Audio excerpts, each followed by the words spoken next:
What's up, guys? Welcome back to another episode of Import Modify. We're going to continue on with the Z31 Turbo.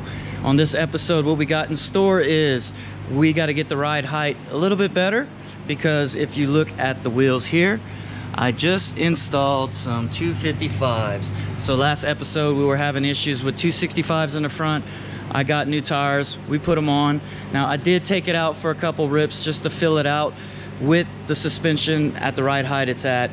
And unfortunately, the roads in Amarillo, Texas are not forgiving. We have some pretty mean roads out here with some bad bumps and stuff. And I noticed whenever I try to turn the car a little sharp, it does get a little bit of fender rub. So we need to come up a little bit. Now I just put it off the lift, so the suspension hasn't settled. It's sitting a little bit high, a little bit higher than what it is normally when you're driving it once the suspension settles. But we got to come up a little bit in order to get that clearance we need. So we're going to adjust the coilovers. We're going to get that straightened out. And also another little issue with it being so low is how low the front lip is to the ground. Just a little bit more will give me a little bit more clearance coming up around, you know, into you know, parking lots and stuff off the roads and dips and stuff like that. Because that front bumper, I keep wanting to say cover. The front lip is fiberglass, so that will break and crack. We don't want that.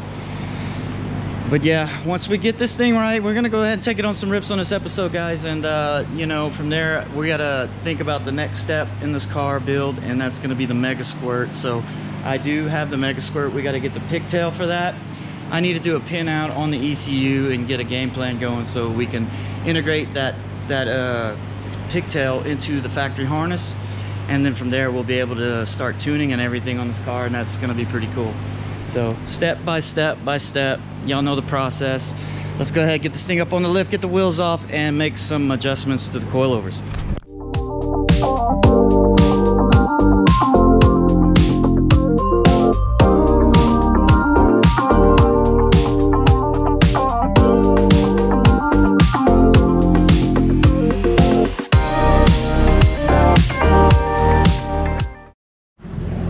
The wheels are off the car now, and I notice right here you can see a little mark. That's because these coilovers sit so close to the wheel. Even with the 5mm spacer, it looks like it contacted it very slightly. So raising it is a must. We're gonna get this done.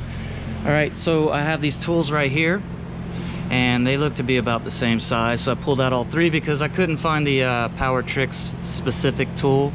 It might be this blank one, but we got Megan, BC, and that one. So I'm sure we'll have the right tools to do the job. So the way I'm gonna do this basically is I'm gonna measure right here, this lock ring right here to that lock ring right there. I'll get the measurement, and we're gonna start off with about a ½ inch.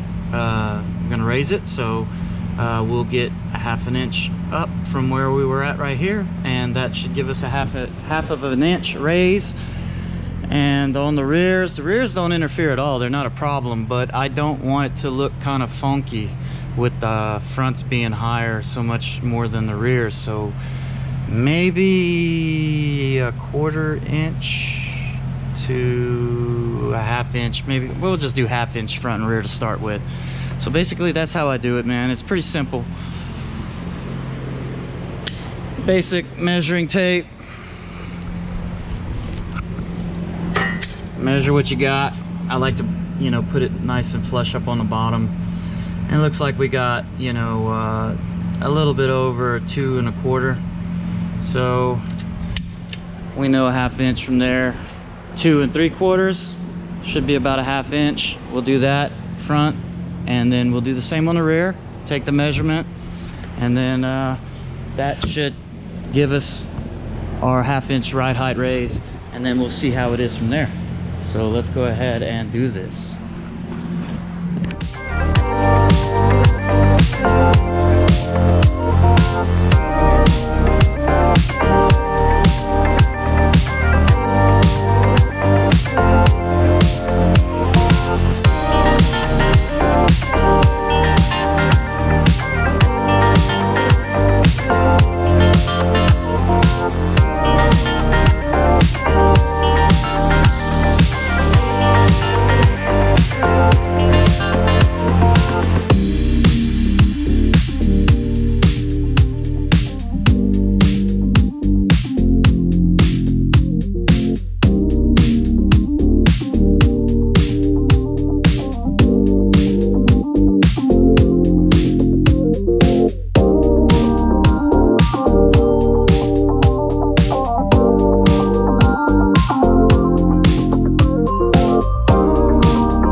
right, guys, so we're gonna go ahead and take this thing on a couple rips. I'm gonna drive it back to the house. I have other jobs coming into the shop, so I need to make the room for the time being. So I'm gonna take this time and fill the car out, man. I could tell already that it feels a lot better with it being raised. I have better clearance now, and the camber, there's less camber as well because I raised it up a little bit, so that's a good thing.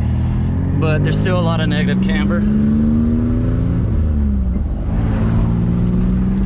One thing that I really do like about this car is the turbo excess blow-off valve. That you know, a vintage blow-off valve that I just love the way it sounds. And it was on the car when I originally purchased it, so hearing how it sounded, I loved it, so I decided to keep it. Got the T-tops off. I'm enjoying the weather.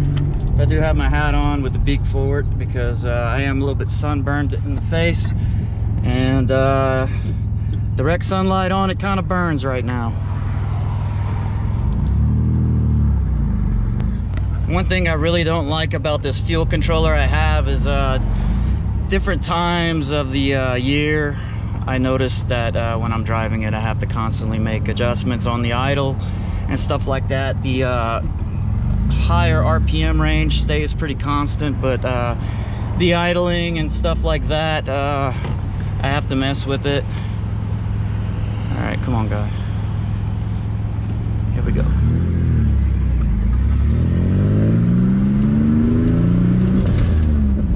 Hear that blow off valve? Yeah, baby.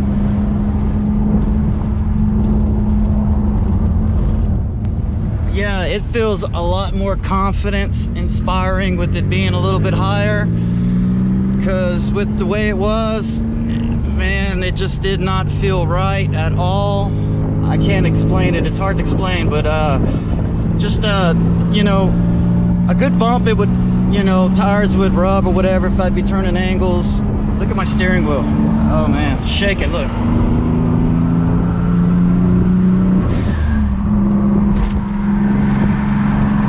I wonder if when I put those extended lugs on, if I put them on crooked or it warped the hub pressing them in. Just look at that. Oh man, it's shaking. Yeah, that's definitely an issue I got to look into. Feels great. I love these Z31 T-tops. Car feels a lot better as far as the bumps go. I can tell that it's a lot more stable feeling than when it was lowered a lot, well, the half-inch more. And looking at how the suspension settled whenever the car was lowered, you know, it was just too low. And the steering wheel is shaking bad. Yeah. Wish the traffic would kind of clear up and get on it a little bit, but look at that, man. Oh, I gotta fix the steering. It's that hub. I know it's probably the hub. I screwed that hub up when I pressed it, probably. Jeez, it's always something.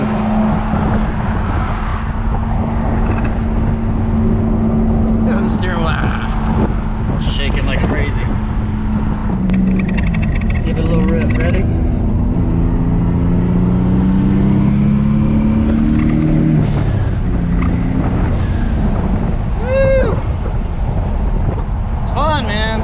Work out all the damn kinks.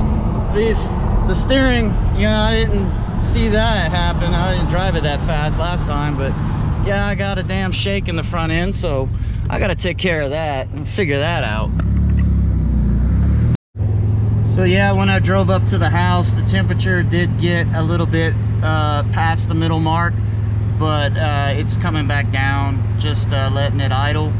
Not very long, so it is a lot more efficient as far as cooling it down, but it does seem like revving it up and you know, getting it high in the revs and everything, it still comes up in temp, but if you relax on driving it normally, it'll come back down. So it's better than what it was.